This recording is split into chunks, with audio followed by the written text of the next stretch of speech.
Monsieur Momo Molapo, bonjour. Bonjour. Vous n'avez pas été content de la sortie médiatique de Moïse Katumbi Chapwe il y a quelques jours. En fait, dans cette sortie, il a souligné quelques points d'actualité, notamment liés à l'économie de la République démocratique du Congo en général. Mais j'aimerais qu'on commence d'abord par l'objectif de sa sortie médiatique. Oui, je voudrais ici insister sur un fait, c'est que l'entretien qu'il a organisé était prétendument organisé et planifié et fait pour parler de ce que lui a fait. Une année après l'exil, après avoir fait croire aux Congolais que lui était le Messie, il avait des solutions, qu'il avait de réponses aux attentes des Congolais. Une année après, il n'a strictement rien fait dans ce sens-là. Il y a eu des meetings qui ont été organisés, surmédiatisés. Les gens sont venus avec des attentes, mais il n'y avait strictement rien qu'il a dit, ni sur l'économie, ni sur la justice, ni sur le social. Il n'a strictement rien fait. Qu'attendez-vous de lui? Non, nous n'attendons rien de lui. Seulement, lui a dit qu'il avait les solutions. Et quand il est revenu, malheureusement, seulement nous remarquons que quand il a été avant, il n'a pas été ce qu'il prétend être aujourd'hui. Hier, c'était un monsieur comme tout le monde, qui vivait comme tout le monde. Et aujourd'hui, après être passé gouverneur, nous voyons des entreprises qui sont restées. Alors qu'il est censé être un gestionnaire modèle, mais qui malheureusement a confondu la caisse de l'État avec ses poches. Donc là où il y a des affaires de l'État, lui en a profité aussi pour mettre les siennes. Il y a aujourd'hui des camions qui circulent, il y a aujourd'hui des minoteries, il y a aujourd'hui des briqueteries, des choses qui n'existaient pas avant.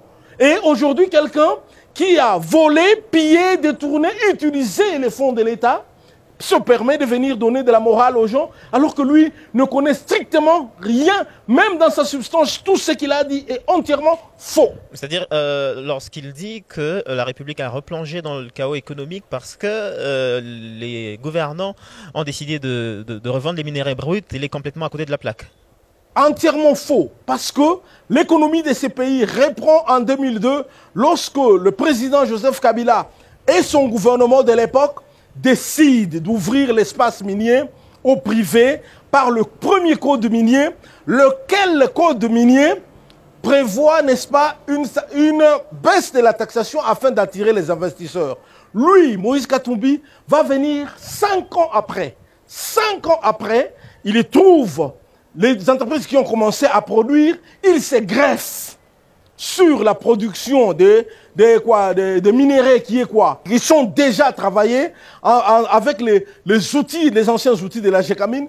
Eh bien, il prétend avoir changé. Il n'a rien changé du tout. Au contraire, après son départ, le Lualaba a dû arrêter un flux très important, plus de 32 camions par semaine de minerais bruts qui venaient du circuit de ce monsieur là-bas. Donc on ne peut pas aujourd'hui prétendre être un modèle, avoir stoppé la sortie des minerais bruts, alors qu'en réalité, on a été au centre d'une grosse mafia qui a été démantelée par la justice et dont les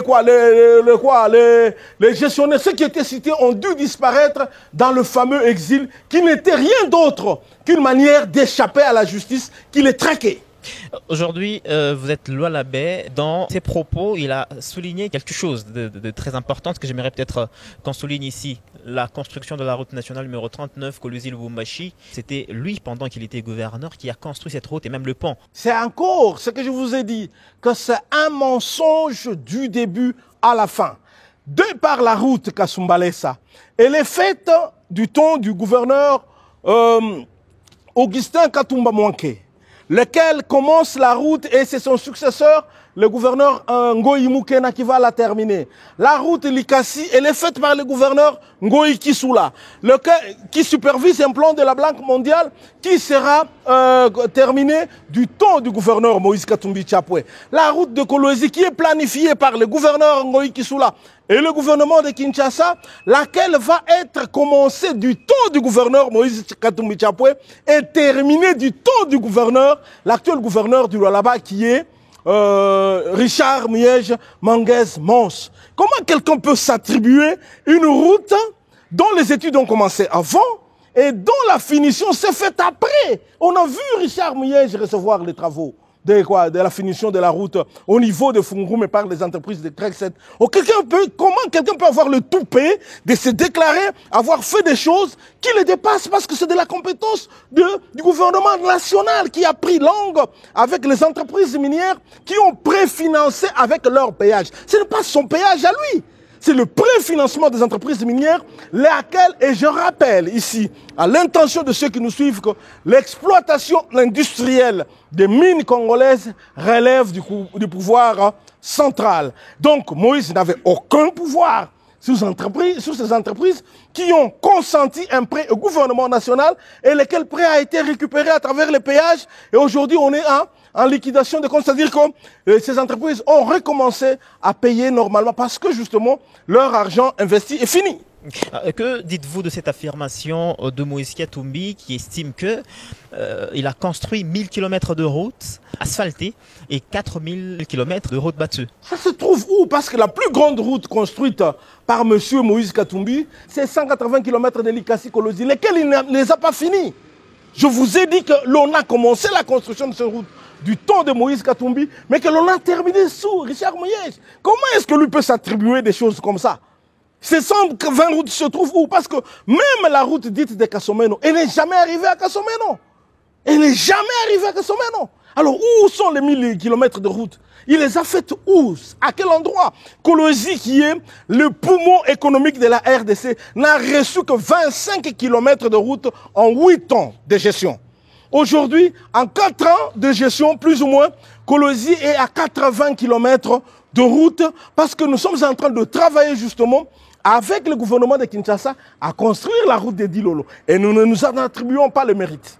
Puisque vous parlez de Dilolo, on estime, ou encore je ne sais pas si c'est vérifiable, il y aurait une douane moderne construite à Dilolo. Est-ce qu'on peut vérifier cela? La douane moderne que nous voyons, nous tous ici, nous tous les ex-Katangais, la douane moderne qui a été construite, elle a été construite sur le modèle zambien à Kasumbalesa.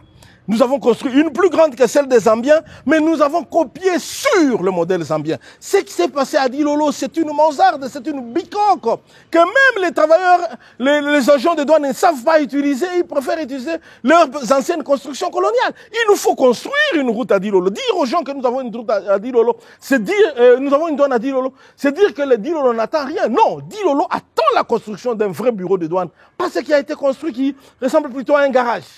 Aujourd'hui, que dites-vous?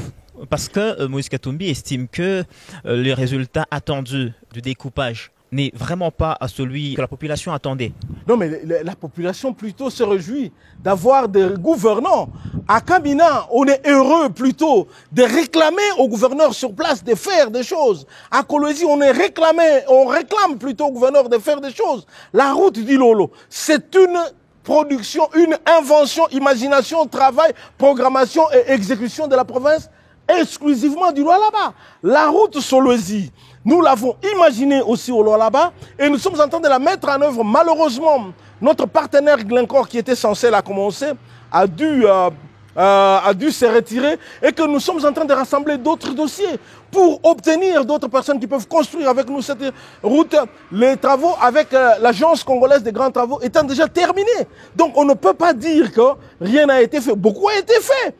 Des grands bâtiments, de grandes réalisations sont en train de pousser à Kalemi, à Kolwezi, à Kamina. Il y a tout un tas une lutte pour que des travaux se fassent.